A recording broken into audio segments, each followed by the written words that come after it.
예, 오늘 말씀은 디모데후서 2장입니다. 디모데후서 2장. 예수 그리스도의 좋은 군사로서의 이 사역자의 모습, 선한 사역자의 모습, 이렇게 제목을 달 수 있겠습니다. 우리가 예수 그리스도의 좋은 군사라 그러면은, 군사라 그러면 군대를 얘기하는 거죠. 군인들을 얘기하는 겁니다. 군사로 부름받은 자들은 군인을, 내가 군대 갔는데 너 벌어 먹어야 될 거 생계를 위해 가지고 내가 오늘 하루 먹고 살고 생활비를 위해 가지고 또 딴 데 가서 일하고, 그런 군대가 아니지요. 그런 군대는, 그 군대는 뭐 정상적인 군대라고 말할 수 없죠. 지금 북한에서 그러고 있긴 있습니다만은 너희들이 알아서 먹고 그래서 훔치기도 하고 뺏어가기도 하고 그러고 있는데, 그러면 정상적인 군대가 아니에요. 군대 가면은 입고 먹고 쓸 거 다 줘요. 자는 것까지 숙식 다 해결해 줘요.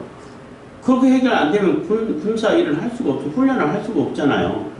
그래서 군인들은 오로지 전쟁을 대비하고 또 훈련해서 전쟁할 때 만약에 쳐들어오고 전쟁 나면은 어떻게 싸울 것인가, 어떤 전략을 가지고 어떤 전술을 통해서 이 전쟁을 이길까 해갖고 훈련을 열심히 하죠. 그래서 뭐 때마다 시기 때마다 훈련해요.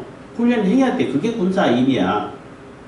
훈련하지 않으면 공부하지 않는 학생하고 똑같은 거예요. 훈련하지 않는 군대면은 별로 큰 위협이 안 되고 군사로서의 그 모습이 안 보이죠. 그래서 특별한 뭐 비상 상황이 벌어졌다든지 그러한 특별한 상황이 벌어졌을 때 바로바로 대처할 수 있도록 이렇게 훈련이 돼 있어야 그 군대의 역할을 다 하는 겁니다. 군대 가가지고 뭐 하는 일 하나도 없고 그냥 훈련만 좀 받다가 아무 일도 없이 그냥 제대했는데 또 군대 필요하겠습니까? 그렇게 하라고 오는 겁니다. 그게 필요한 거예요. 그렇게 함으로 인해 가지고 다른 나라에서 다른 적군들이 저 군대는 정말로 훈련이 잘 돼 있고 무서운 군대야. 그래서 함부로 들어갔다는 다 죽어, 이런 마음이 먹게끔 해줘야 되는 거예요. 그래야 이 전쟁이 안 일어나는 겁니다. 군대를 다 없애버리고 그냥 군대를 무력화시켜버리고 없애버리고 군대 숫자를 다 줄여버리고 그러면 전쟁 안 나나요? 그러면 전쟁이 더 잘 나죠. 전쟁 나도 뭐 우리 저 나라는 뭐 가면은 아무런 대응도 못해. 그러면 당장 쳐들어오지요.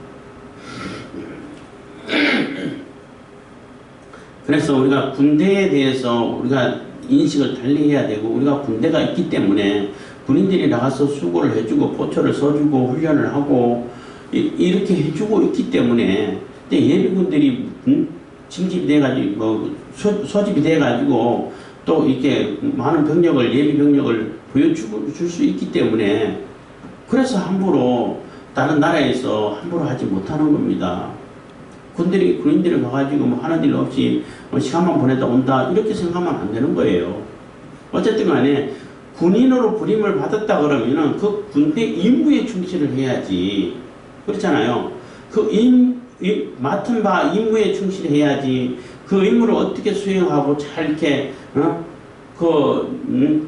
그 임무를 수행할까, 여기에 집중을 해야 되는 것이지. 군대 갔는데 오늘 먹을 거 없어가지고 먹을 거 구하러 다녀야 돼, 식량 구하러 다녀야 돼, 또 입을 게 없어가지고 옷 구하러 다녀야 돼, 잘 데가 없어가지고 막 숙소를 또 만들어야 돼, 이러면은 그 군대가 되겠냐는 거예요.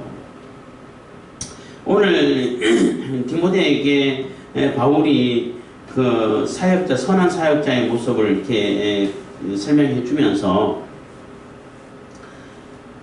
그 사역자들이 부르심을 받은 자들은 군대와 같다는 겁니다.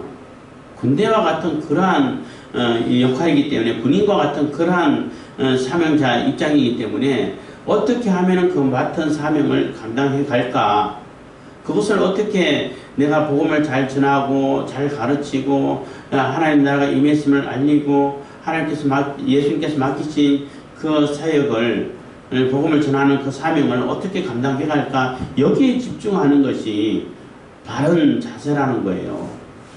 물론 그렇게 사역자들도 사람인데 생활을 해야 되고 먹고 살아야 되고 하는데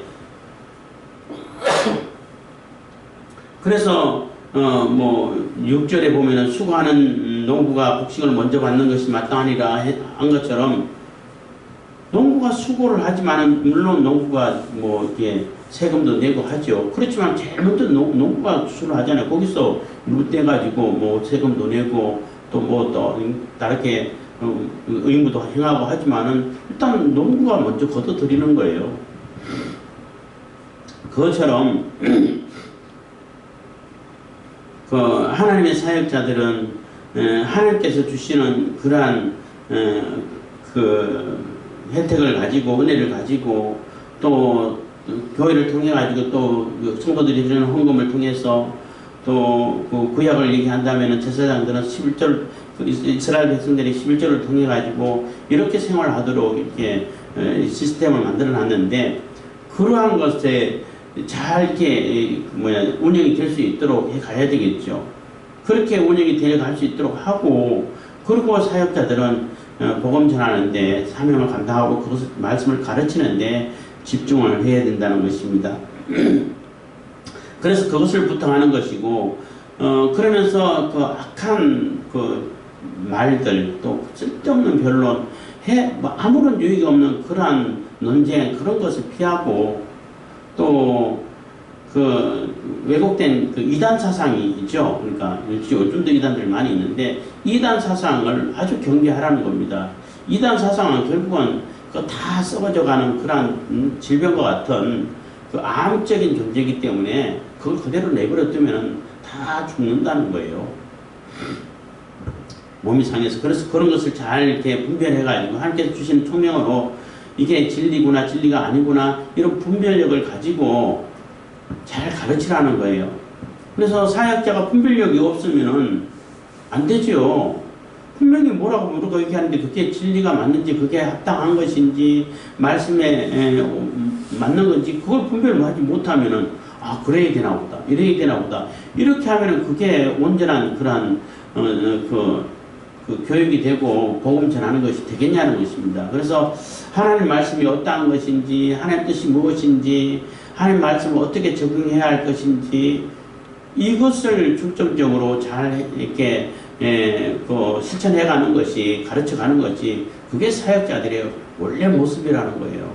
그게 중심이 되고 거기에 또 이제 부수적으로 뭐 전공 부전공 이런 것처럼 또 다른 언사를 통해 가지고 또 복음을 더 확실하게 전하고 또 생생하게 전할 수 있는 도구로 쓰는 것이지 어쨌든 목회자라 그러면은 가장 먼저 복음이 어떠한 것인지 분별력이 명확하게 있어야 된다는 거예요. 그렇게 해서 이게 사역을 감당해 가라고 마지막 부탁을 디모데에게 해주고 있는 것입니다. 2장 1절입니다. 내 아들아 그러므로 네가 그리스도 예수 안에 있는 은혜 속에서 강하고 그래서 예수 안에 있는 은혜 속에서 예수님께서 베풀어 주신 그 은혜 가운데서 강함을 그러니까 담대하고 강하라는 것입니다. 약한 마음 먹지 말라는 거죠. 2절입니다. 또 네가 많은 증인 앞에서 내게 들은 바 충성된 사람들에게 부탁하라. 저희가 또 다른 사람들을 가르칠 수 있으리라. 그래서 그 바울이 디모데에게 가르쳐 줬던 그 복음의 말씀, 그 진리의 말씀을 나름 충성되고 정말로 사역자인 사람들에게 열심히 가르치라는 거예요. 그래서 사람들에게 사람을 볼 수 있는 눈도 있어야죠.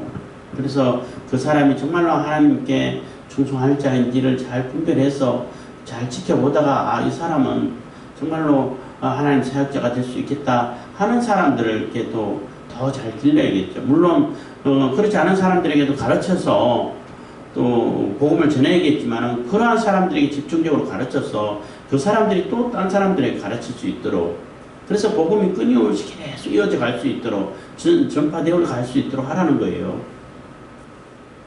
그래서 아까 뭐 이제 차에 오다가 잠깐 들었습니다만은 후원을 열심히 했는데 나중에 우리가 공산주의자고 또 저기 불교에 있던 그 스님이 돼가지고 나오고 그러면 너무 실망되잖아요. 원래 목적하고 벗어나잖아요.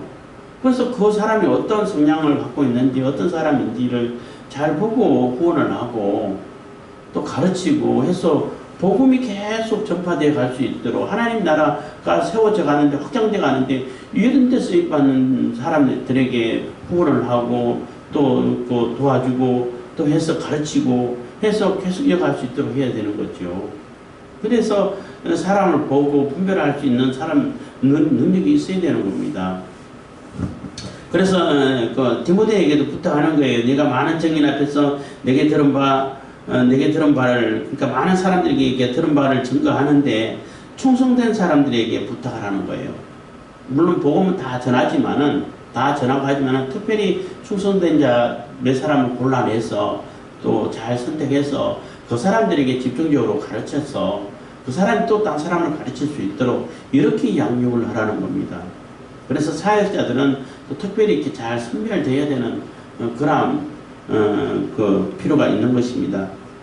3절입니다. 내가 그리스도 예수의 좋은 군사로 나와 함께 고난을 받을지니. 그래서 예수 그리스도의 좋은 군사가 되었기 때문에 바울이 지금 그 복음을 전하다가 고난을 받고 옥에 갇히고 지금 죽음을 앞두고 있고 이런 고난을 받는 것처럼 너도 그러한 고난을 피하지 말라는 거예요. 두려워하지 말라는 거예요. 하나님의 군사되어서 군사로서의 사명을 감당하다 보면은 그러한 고난이 많이 이렇게 닥쳐온다는 겁니다. 그거 피하지 말고 그것을 감수하고 각오를 하고 하나님의 예수님의 좋은 군사로 다니라는 것입니다. 그리고 4절 군사로 다니는 자는 자기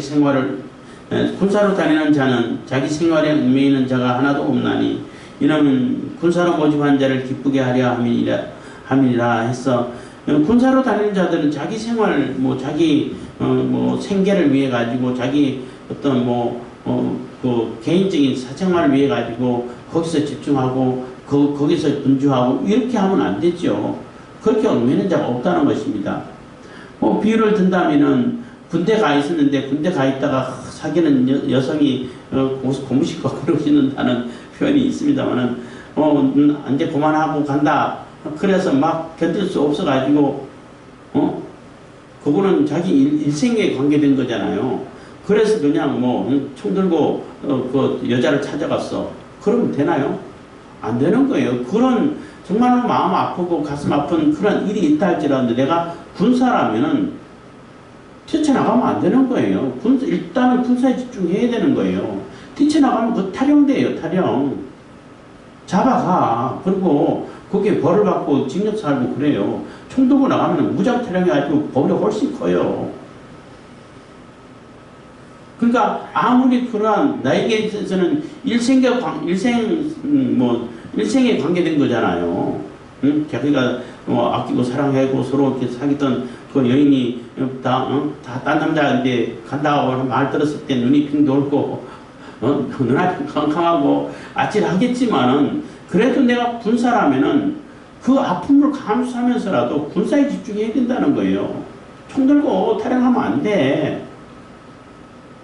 탈영한 사람은 네 그런 사정이 있었기 때문에 탈영했구나. 그래 그거는 어쩔 수 없겠어. 그냥 없는 걸로 해줄게. 이렇게 안 해줘요. 아무리 그렇게 절박한 사정이 있다 하더라도 탈영하면 탈영에 대한 그 처벌을 받아야 되는 겁니다. 그게 군사예요. 그렇기 때문에 자기 욕심을 따라서 개인적인 사생활을 위해 가지고 내가 진짜를 지켜야 할 그 군사의 임무를 망각해버리고 내 마음대로 행동하면 안 된다는 겁니다. 그게 자기 생활에 얽매이지 않는 것이 된다는 것입니다. 왜 그러냐면은 그래야 군사로 부르는 나라의 부름을 받은 군사 일을 제대로 할 때 역할을 다 하는 거죠. 또 예수님의 군사가 된 그러한 자들은 또 예수님을 그렇게 하는 모습을 보일 때 예수님께서 기뻐하시죠. 군사로 부른 자들이 그 군사의 그 목적에 따라 가지고 그 임무를 충실히 다 행할 때 당연히 기뻐하시죠. 그렇게 하라는 얘기인 것입니다. 그래서 자기 사생활이라든지 자기 개인 업무 때문에 개인 감정 때문에 사생활 때문에 군사적인 업무를 그르치지 말라는 거지. 그렇다고 해갖고 사생활이 없나요? 업무가 없는 건 아니잖아요. 군인도 연애할 수 있어요. 연애하는데 군사의 내가 군인으로서의 사명을 임무를 완전히 망각하고 그것을 해칠 수 있는 범위 안에서 연애를 하면 안 돼. 그 범위 안에서 내 세상을 지켜가는 것이고 또 내 감정 표현해 가는 것이지 그 범위를 넘어서 보면 안 된다는 얘기예요. 우리가 사역자들도 마찬가지예요. 생활이 있고 또 우리가 감정도 있고 하겠지만은 이 복음을 전하는 그 사역의 범위를 넘어서서 그것을 망치게끔 만들고 복음의 사역을 그냥 해방하게 만들고 오히려 그것을 욕되게 만들고 방해하게 만드는 그러한 내 사생활이라든지 그러한 내 감정 표현은 하면 안 되는 거예요. 그렇잖아요. 복음 전하는데 도움이 될 수 있는 범위 안에서 내가 맡은 말씀을 가르치고 제자들을 양육하고 하는 그 범위 안에서 내 생활이 있는 것이고 내 감정 표현이 있는 것이지 그렇다 해갖고 감정 표현 필요 없고 사생활 필요 없어 이렇게 가르치면 또 안 돼요. 그렇게 가르치는 사람들도 가끔가다 제가 본 적이 있는데 그렇게 가르치면 안 돼요. 사람 사는 것인데 어떻게 사생활이 없고 감정 표현이 없고 그런 게 없겠냐고요. 있죠. 있는데 내 임무를 완전히 망가뜨릴 수 있는 범위를 내 임무의 범위를 벗어나서 그렇게 해서는 안 된다는 것입니다. 그래서 군대를 이렇게 예를 들었는데 군대도 마찬가지예요. 연애할 수 있고 사생활도 다 있고 개인 생활도 있고 있어요.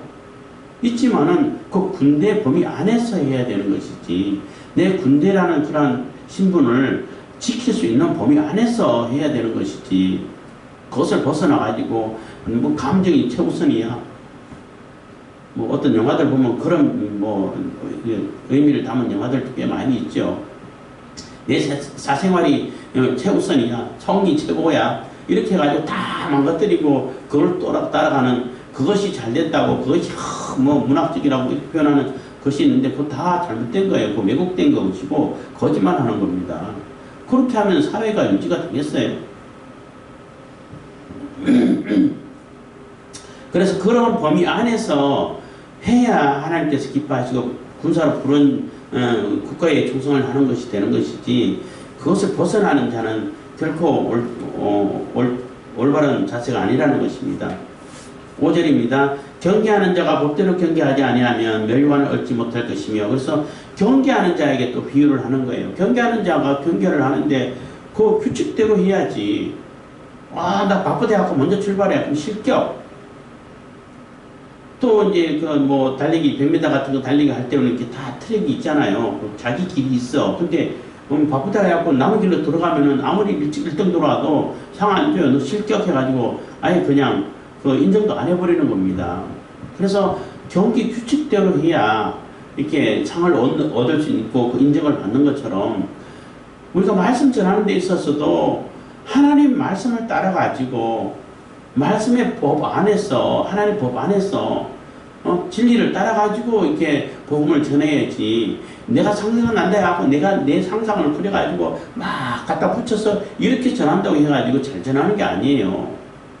물론 듣는 사람은 뭐 거기에 쏙 빠져 들어갈 수 있고 뭐 그런가 보다 할 수 있겠지만은 그게 뭐 이것저것 막 보태가 없는 것도 있는 것처럼 막 해가지고 막 얘기하면은 듣는 사람은 잠깐 주무를 것 같겠지만 돌아서면 지난번에는 저렇게 하거든요. 이렇게 얘기하네. 그렇게 돼버리는 겁니다. 그래서 규칙대로 법대로 말씀대로 전해야 된다는 거죠. 그래서 뭐 말 잘한다고 해서 다 토론 잘하는 것도 아니고 또 사람 듣고 싶은 거 그렇게 얘기한다고 해가지고 진리를 전하는 거 아니에요. 진리는 변함이 없습니다.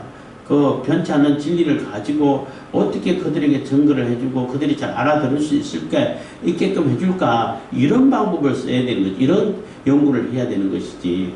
여기서는 이 말을 했다가 내가 누구를 뭐 존경한다니까 진짜 존경하는 줄 알더라 하고 킥킥거리고 또 금방 여기서는 이 말 했다가 또 돌아서면 또 저 말 했다가 그러면 듣는 사람들이 저 사람은 뭐야 이렇게 될 거 아니에요.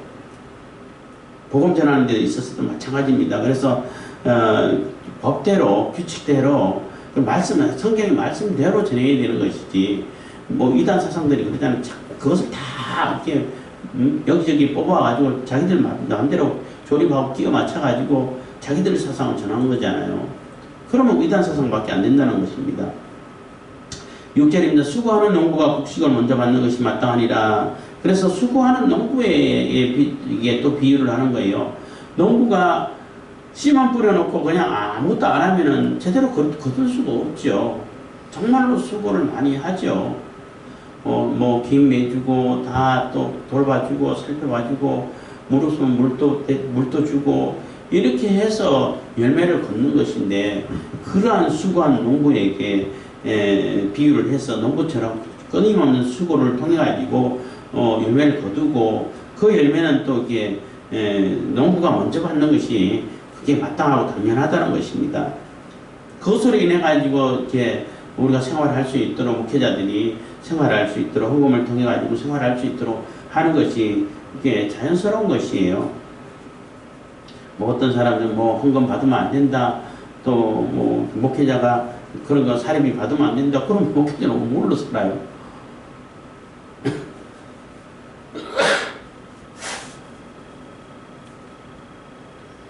7절입니다. 내 말하는 것을 생각하라. 주께서 범사에 네게 충명을 주시리라. 그래서 바울이 말하는 것을 잘 생각해 보라는 거예요. 그래서 범사에 평소에 하나님께서, 주님께서 총명을 주신다는 얘기는 분별력을 주신다는 얘기예요. 분명하게 저 얘기는 진리의 말씀 맞아, 저거는 아니야, 이렇게 딱 듣기만 해도 분별할 수 있는 분별력을 주신다는 겁니다.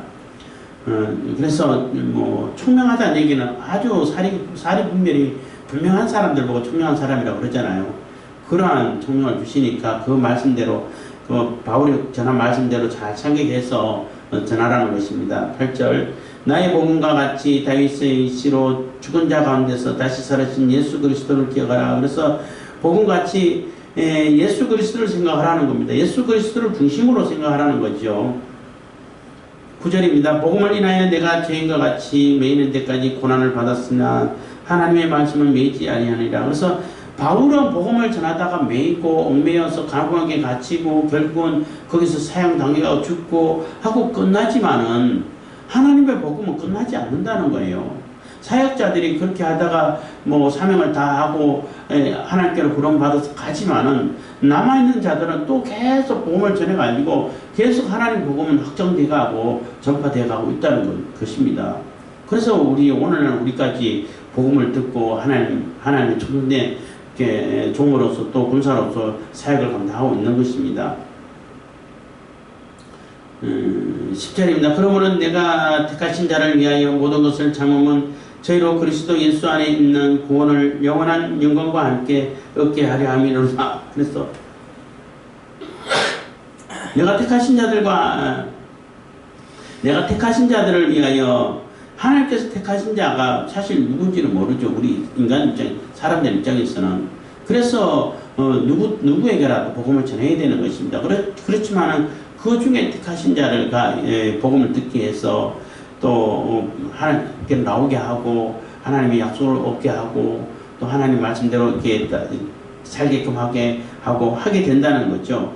그래서 그 택하신 자를 위하여 모든 것을 그래서 참고 견디면서 이 고난을 견디면서 끝까지 사명을 감당했다는 것입니다.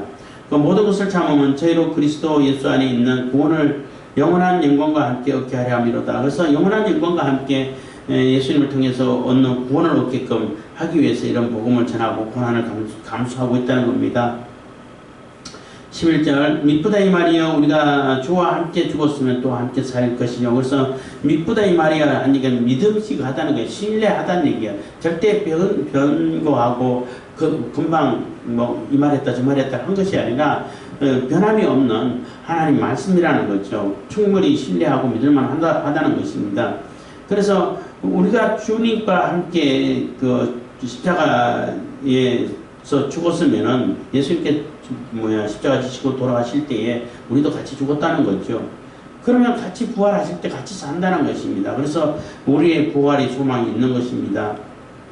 12절, 참으면 또한 함께 왕노릇 할 것이요 우리가 주를 부인하면 주도 우리를 부인할 것이라 해서, 그래서 하나님 말씀을 듣고 그 믿음을 가지고 참고 말씀을 전하고 하면은 우리가 예수님과 함께 왕노릇하고 같이 왕과 같은 그런 신분으로서 자유인으로서 또 천국의 백성으로서 이렇게 삶을 살 수 있겠지만은 지금 잠깐 어렵다고 해가지고 고난이 있다 해갖고 부인하고 거역을 하게 되면은 결국은 예수님께서도 나도 모르는데 언제 너 나를 위해서 일을 했어? 나 너 보낸 적이 없는데 이렇게 부인해 보신다는 거예요. 그 부인하게 되면은 우리가 천국 백성 될 수가 없는 거죠. 심판받을 수밖에 없다는 겁니다. 13절 우리는 믿음이 없을지라도 그래서 사람은 결국은 아무리 뭐 신뢰하는 사람이 있다 할지라도 결국은 사람은 약한 존재이기 때문에 완전한 신뢰성을 내보일 수가 없어요. 믿음의 대상이 될 수가 없다는 겁니다. 물론 사람들도 그래도 신뢰가 가는 사람이 있고 신뢰가 가지 않는 사람도 물론 사람들의 차이가 있겠지만은 또 하나님 보실 때 완전한 믿음을 가질 수 있는 사람은 없다는 거죠. 물론 그 신실한 사람을 택해가지고 복음을 가르치고 또 그 사람을 통해가지고 말씀을 전하게끔 하고 이렇게는 해야겠지만은 그 사람조차도 사실 믿음의 대상은 될 수가 없다는 겁니다. 그래서 우리는 믿음이 없을지라도 주는 일항 믿으시니 그래서 예수님은 오로지 한 방향 또 한 모습으로 믿음을 그러니까 변함이 없으시는 믿음을 보여주신다는 겁니다. 우리에게. 그래서 자기를 부인하실 수 없으시리라 해서 본인이 하나님께서 신실하심을 지금까지 나타내셨는데 그 신실하신 하나님을 완전히 자기 스스로 뒤엎어가지고 나 오늘부터 이제 믿음 없어 내 마음대로 할 거야. 물론 하나님 마음대로 하시겠지만은 그렇지는 않으신다는 거예요. 끝까지 믿음을 보여주셨으면은 그 믿음을 틀림없이 딱 한 방향으로 그대로 믿음을 이루시는 분이 되는 것이지 가다가 이제 그만해 이렇게 안 하신다는 거예요. 그 믿음의 대상은 그러므로 믿음의 대상은 하나님 예수 그리스도만 온전히 믿음의 대상이 될 수 있다는 겁니다. 14절 너희는 저희로 이 일을 기억하게 하라. 너는 저로 이 일을 기억하게 하여 말다툼을 하지 말고 하나님 앞에서 엄히 명하라. 이는 유익이 하나도 없고 도리어 듣는 자들을 망하게 함이니라. 그래서 그 쓸데없는 말다툼 막 서로 막 이런 거 하지 말라는 거예요. 그거 하지 못하게 하라는 거예요. 아무런 유익 없는 거 가지고 서로 옳고 그러고 그것 때문에 싸워서 말도 안 하고 이런 어리석은 일들을 하지 못하게끔 이렇게 규제를 해주라는 거예요. 그것을 제지를 해주라는 겁니다. 그래서 하나님 앞에서 엄히 명하고 그런 아무런 유익 없는 그런 논쟁을 하지 마세요. 이렇게 그 명령을 해주라는 거예요. 중간에서 딱 이제 제어라고 해야 되나? 제지를 해주라는 겁니다. 그래서 그러한 쓸데없는 논쟁이 막 이렇게 만발하게 된다면은 아무런 유익이 없죠. 오히려 스스로 망하게 되는 그 교회가 그냥 풍지박산이 되고 서로 그냥 난리치게 되고 이런 상황밖에 안 된다는 거예요. 그런 거 하지 말아라. 특히 요즘은 그런 얘기가 좀 덜한데 한참 우리가 목회 시작하고 또 시작할 때도 그렇고 우리가 이제 신학교에서 공부하고 할 때도 그런 얘기가 참 많았어요. 교회 안에서 돈거래 못하게 해라. 돈거래 못하게 해라. 그래서 서로 자기 돈 빌려주고 안 갚고 이렇게 해가 싸워가지고 또 이 팀에서 나가버리고 또 이 팀에서 나가버리고 이래서 교회가 다 지지는 경우들이 한두 번 있은 적이 아니에요. 교회들마다 너무나 많이 있었어. 그래서 거래를 못하게 하라는 얘기인데 그렇다고 해가지고 돈 아예 그냥 빌려주지 말고 10원 한 장도 그냥 주고받는 거 없고 이렇게 하라는 얘기가 아니고 내가 돈이 있으면은 내가 그 돈을 빌려줘가지고 안 받아도 그 사람이 날 안 갚아도 내가 전혀 상처받지 않는 범위 안에서 하라는 얘기예요. 그 얘기는. 그리고 빌려간 사람은 고맙잖아요. 그러면은 내가 갚을 수 있는 능력이 있으면은 그 사람이 달라 소리 안 해도 아유 얼마나 고마워요. 내가 어려울 때 이렇게 도움을 받았는데 그것부터 갚아서 서로 이 관계를 이렇게 원활하게 만들어 가야 되는 거지. 개인 모임 같은 거 해가지고 너 얼마나 좋냐 안 좋냐 그래서 어떤 사람 확 투자해가지고 엄청나게 한다고 해가지고 그래서 사기치고 가는 사람들 많이 있잖아요. 그런 거 하지 말라는 거예요.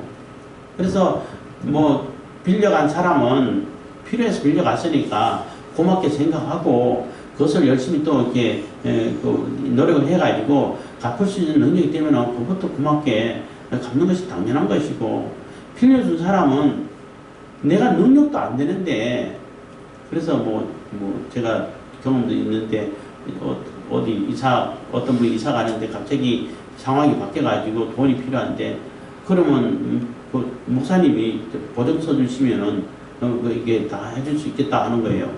근데 내가 보증 쓸 수 있는 능력이 안 되잖아.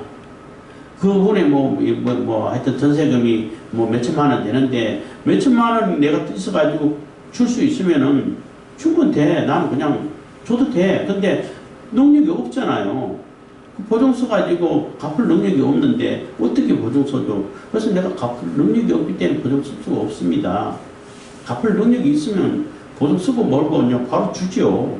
이거라도 우선 빨리 쓰세요 하고 주죠. 근데 능력이 안 되기 때문에 보증 쓸 수가 없습니다 하고 거절한 적이 있어요. 그렇게 하라는 얘기예요. 능력도 안 되는데, 목사가 되는데, 성도가 어려운데 보증도 못 써주냐? 그거 말이 안 되는 거예요. 내가 능력이 되면은 보증이 아니라 돈도 그냥 줄 수 있다니까요. 근데 능력이 안 되는데, 지금 당장 내 생활도 겨우겨우 하고 있는데, 생활비도 제대로 안 나와서 어렵게 있는 그런 상황에서 어떻게 그것을 감당할 수 있겠어요? 그렇게 하라는 얘기예요. 그래서 내가 이 돈을 빌려줬을 때 그 돈을 그 사람이 혹시 못 갚아도, 사정이 있어서 못 갚아도 전혀 내가 영향받지 않고 상처받지 않고 하는 범위 안에서 주고 받고 할 수 있어야 된다는 겁니다. 그래서 이 따져가지고 돈 이자 따져가지고 계산 따져가지고 그런 거래를 하지 말라는 겁니다.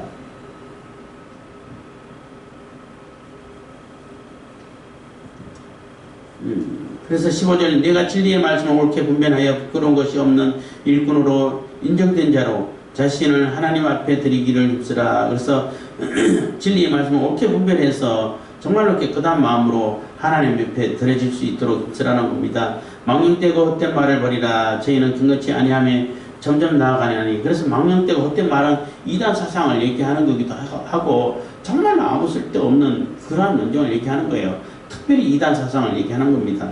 17절, 저희 말은 독한 청질에 썩어져 간 것 같은데 그 중에 후메네오와 빌레도가 있느니라. 그래서 독한 청질이라는 얘기는 아주 독한 피부병, 그러니까 피부암과 같은 그러한 존재라는 얘기예요. 그런 얘기라는 겁니다. 암적인 존재 이런 표현을 쓰잖아요. 그거 놔두면 다 썩어 죽게 되죠. 그래서 그런 거 절대 하지 못하게끔 하라는 겁니다. 18절, 진리에 관하여는 저희가 그릇되었도다. 부활이 이미 지나갔다 하므로 어떤 사람들의 믿음을 무너뜨리느니라. 그래서 이미 부활 지나갔다. 예수님 부활함으로 이제 부활 끝났다. 이렇게 가르친다는 거예요. 그럼 우리가 부활의 소망이 없으면은 무슨 희망이 있고 무슨 소망이 있겠어요? 이런 복음 전하는 것이 무슨 의미가 있겠어요? 절대 부활이 지나가지 않고 우리가 부활의 소망이 아직 남아있는 것입니다. 그래서 이단 사상은 그만큼 아주 위험하다는 거예요. 그냥 내버려 두게 되면 다 썩어져 없어진다는 겁니다. 죽게 된다는 거죠. 18절, 진리에 관하여는 저희가 그릇되었도다. 부활이 이미 지나갔다 하므로 어떤 사람들의 믿음을 무너뜨리느니라. 19절, 그러나 하나님의 경관터는 섰으니 인침이 있어 일렀으되 주께서 자기 백성을 아신다 하며 또 주의 이름을 부르는 자마다 불의에서 떠날지어다 하였느니라. 그래서 하나님 말씀을 그대로 살아서 역사하신다는 겁니다. 아무리 이단 사상이 그렇게 거짓말을 해도 그거하고 상관없이 하나님 말씀을 경고하는 터에 서 있다는 것입니다. 그래서 그 하나님 말씀 진리에 서 있으라는 거죠. 20절, 큰 집에는 금과 은의 그릇이 있을 뿐 아니요 나무와 질그릇도 있어 귀히 쓰는 것도 있고 천이 쓰는 것도 있나니, 그러므로 누구든지 이런 것에서 자기를 깨끗게 하면 귀히 쓰는 그릇이 되어 거룩하고 주인의 쓰심에 합당하여 모든 선한 일에 예비함이 되리라. 해서 그릇들이 있는데 금그릇, 은그릇, 나무그릇, 질그릇 이런 여러 종류의 그릇이 있다는 거예요. 그 그릇 중에서 주인이 어떤 그릇을 쓸까요? 지난번에도 옛날에 질문한 적이 있는데 깨끗한 그릇을 써요. 그러면은 뭐 금그릇, 은그릇 다 필요 없나? 그렇지 않아요. 금그릇이 필요한 곳이 있고, 은그릇이 필요한 곳이 있고, 질그릇이 필요한 것이 있고, 나무그릇이 필요한 곳이 있어요. 그 쓰이는 용도는 다 달라요. 무조건 금이 좋다 해가지고, 뭐, 금그릇만 가지고 모든 것을 금으로 다 하면은 음식이, 예? 맛이 안 나요. 뭐, 뚝배기 같은, 된장국 같은 데는 뚝배기 끓여야지 금그릇을 끓인다고 맛이 나나요? 그러니까, 그 질것을 써야 할 곳에는 질것을 써야 되는 것이고, 나무 그릇에는 나무 제품으로 만든 그런 그릇이라든지 주방 도구가 있잖아요. 거기에 합당한 거예요. 그것을 다른 걸 쓰면은 또 합당치가 않아요. 그래서 용도에 맞게끔 쓰는데, 금그릇처럼 화려하게 쓰는 것도 있고, 또 은그릇처럼 귀하게 쓰는 것도 있겠지만은, 또 나무처럼 조금, 여러, 좀 하찮다 그래야 되나? 하찮지는 않죠. 그래서 그러한 용도에 맞게 쓰는 데 있는데 중요한 것은 뭐냐면은 내가 나무 그릇이든지 질그릇이든지 아니면은 금그릇이든지 은그릇이든지 상관없이 깨끗해야 쓰임을 만들 수 있다는 거예요. 아무리 금그릇이라 하더라도 거기에 오물이 짠뜩 묻어 있으면 쓸 수 있겠어요? 오물을 다 닦아내고 써야지. 질그릇이나 나무그릇도 마찬가지죠. 오물 묻었으면 못 써요. 깨끗한 것을 전제로 하고 쓰이는 용도가 다르다는 겁니다. 다 금그릇만 쓰고 나는 금이 돼야 돼. 이렇게 해서는 안 된다는 것입니다. 하나님께서 쓰시는 분야가 다르게 있다는 겁니다. 그래서 나는 왜 이렇게 쓰시고 저 사람은 저렇게 쓰시는데 나는 왜 이렇게 써? 이렇게 불만을 가질 필요가 없다는 겁니다. 하나님께서는 나는 나대로 저 사람은 저 사람대로 쓰시는 용도에 따라서 쓰시는 것입니다. 근데 다 공통적인 것은 깨끗해야 된다는 거예요. 금이든 금그릇이든 은그릇이든 나무그릇이든 질그릇이든 다 깨끗해야 하나님께 쓰임받을 수 있다는 겁니다. 그래서 이런 것을 다 쓰임에 합당한 모습을 해서 이게 모든 선한 일에 다 예배하게 될 수 있도록 합력하여 선을 이룰 수 있도록 하게 된다는 것입니다. 22절 또한 내가 청년의 정욕을 피하고 주를 깨끗한 마음으로 부르는 자들과 함께 의와 믿음과 사랑과 화평을 좇으라. 그래서 청년의 정욕을 피하라는 얘기예요. 청년의 정욕이라는 얘기는 감정의 욕심이죠. 청년들이 가장 감정에 잘 휩싸여요. 감정에 기복이 심하고 감정적으로 이게 막 일을 할 때가 많이 있어요. 정욕이라 해가지고 반드시 성적인 분야만 얘기를 하는 게 아니라 그것도 포함되어 있겠지만은 감정이 막 이게 휘둘려가지고 일을 제대로 거르칠 때가 많이 있다는 거예요. 그래서 청년의 정욕을 피하라는 얘기는 그런 감정에 휘둘리지 말라는 겁니다. 그 감정의 욕심에 휘둘리지 말고 진정으로 이렇게 의와 믿음과 사랑과 화평을 따라가지고 판단을 하라는 겁니다. 이 사역을 감당해가라는 거죠. 어리석고 무식한 변론을 버리라. 이에서 다툼이 나는 줄 알미니라. 그래서 어리석고 무식하고 아무 쓸모없는 그런 변론, 그런 논쟁, 그런 것을 피하라는 것, 거기에 빠지지 말라는 겁니다. 24절 마땅히 주의 종은 다투지 아니하고 모든 사람을 대하여 온유하며 가르치기를 잘하며 참으며. 그래서 주의 종, 그런 사역자들은 이렇게 주로 다투기를 좋아하는 것이 아니라 어떻게 사람들에게 잘 대할까, 온유한 마음을 가지고 그 사람을 어떻게 잘 가르치고 잘 이해시켜 줄 수 있을까, 그 사람을 잘 알아듣게 만들 수 있을까, 그 사람을 이 말씀 따라서 삶을 살 수 있게끔 가르칠 수 있을까, 이런 데 관심을 가지라는 얘기예요. 거역하는 자를 온유함으로 징계할지니 혹 하나님이 저희에게 회개함을 주사 진리를 알게 하실까 하며. 그래서 그래도 말 안 듣는 사람들 있잖아. 거역하고 반발하고 그냥 대항하고 따지고 이런 사람 있어요. 있는데 그런 사람들조차도 그럼 무조건 그냥 명차게 끊어버린다든지 그렇게 하지 말고, 거역을 하더라도 저 사람이 어떻게 하면은 하나님 말씀으로 돌아오게 할까, 이런 마음을 가지고 징계를 하라는 얘기예요. 내버려 두지도 말고 징계하긴 하는데 막 미워하고 완전히 너 멸망해, 아주 갖다 나가주고 이런 마음으로 징계를 한 게 아니라 이런 징계를 통해 가지고 아 내가 이렇게 하면 안 되는구나 이렇게 깨닫고 돌아올 수 있도록 어떻게 하면 저 사람이 회개하고 돌아올 수 있을까 어떻게 하면 저 사람이 하는 말씀을 귀 기울일 수 있을까 이런 마음을 가지고 징계를 하라는 거예요. 내 말 안 들었으니까 넌 끝이야 이렇게 하지 말라는 거예요. 성도가 목회자가 성도들하고 똑같은 마음을 가지고 그냥 서로 싸우고 네가 이렇게 안 했으니까 나도 이렇게 안 할 거야 그런 조살만한 그런 마음을 갖지 말고 아유 저 내 말 안 들어가지고 저거 결국은 말씀이 안 들으면 결국은 망할 텐데 결국은 하나님께 돌아오지 않고 힘들 텐데 회개하고 돌아와야 될 텐데 이러한 애절한 마음을 가지고 또 그렇게 하면 안 돼 하고 징계를 하라는 거예요. 그래서 그런 마음을 가지고 징계를 해야지 완전히 이건 내가 쫓아냈으니까 아무도 그 사람 건들지 마 이것도 옳지 않아요.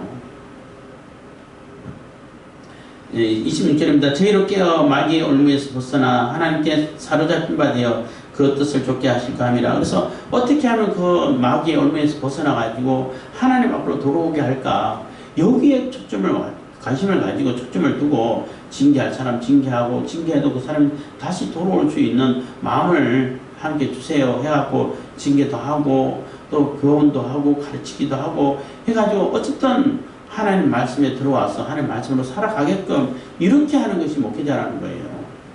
그래서 가르침도 잘해야 되고 우리가 하나님 말씀 따라가지고 분별력도 있어야 되고 이렇게 할 때에 하나님께서 예수님을 기쁘게 하는 것이고 부르신 자를 기쁘게 하는 것이고 우리가 사명을 감당해 가는 것입니다. 그렇기 때문에 우리는 사명을 다 하고 이렇게 하나님의 부르심을 받아서 가지만은 그 복음은 계속 이어져서 증거가 되는 것이고 하나님 나라가 확정되어 가는 것이고 하나님 뜻이 이루어진다는 것입니다. 그래서 그러한 일을 사역을 감당해 감에 있었어도 믿음의 대상은 사람이 아니라는 거예요. 오로지 하나님을 믿고 우리가 사명을 감당해 갈 때에 우리가 사역을 잘 행할 수 있는 것이고 우리가 사명을 잘 실행할 수 있게 된다는 것입니다. 그래서 정말로 주님께서 기뻐하시는 예수 그리스도의 좋은 구사들이 다 될 수 있기를 바라겠습니다. 기도하겠습니다. 하나님 감사합니다.